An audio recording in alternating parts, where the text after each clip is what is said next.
In this video, we will look at how you can get a domain from Squarespace.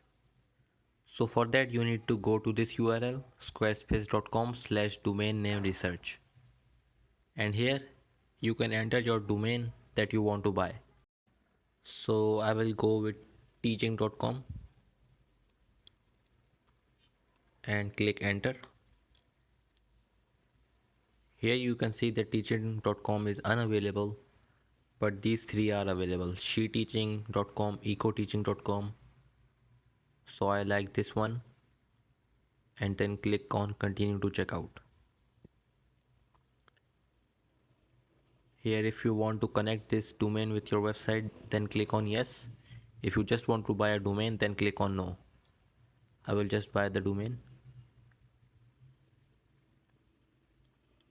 It will take some time.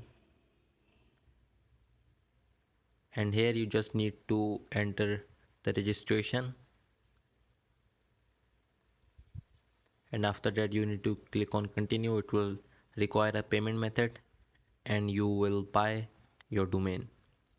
I hope you found this video useful. Subscribe to our channel and I will see you in the next one.